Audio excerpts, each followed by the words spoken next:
অনেকদিন থেকেই আমার একটা পাহাড় কেনার শখ, কিন্তু পাহাড় কে বিক্রি করবে তা জানি না। যদি তার দেখা পেতাম, দামের জন্য আটকাতো না। আমার আমার নিজস্ব একটা নদী আছে, সেইটা দিয়ে দিতাম পাহাড়টার বদলে। কে না জানে পাহাড়ের চেয়ে নদীর দামই বেশি। পাহাড় স্থানও, নদী বহমান।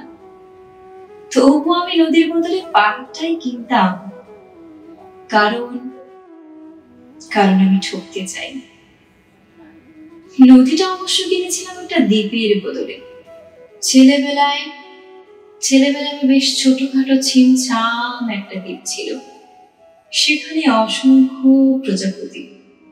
আমার শৈশবে দ্বীপটি আমার ছিল বড় প্রিয়। আমার যৌবনী দ্বীপটি আমার কাছে মাপে ছোট লাগতো।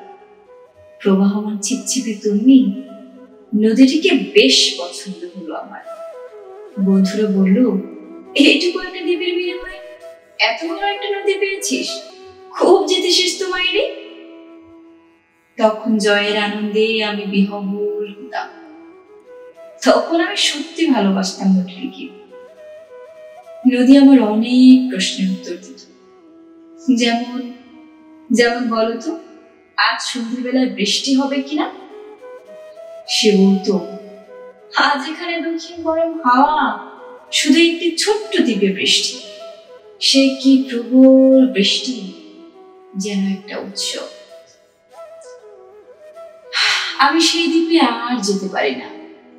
সে জানত, সবাই জানে, শৈশবে আর ফেরা যায় না। এখন আমি একটা পাহাড় কিনতে চাই। সেই পাহাড়ের পায়ের কাছে থাকবে গহন অরণ্য। আমি সেই অরণ্য পার হয়ে যাব।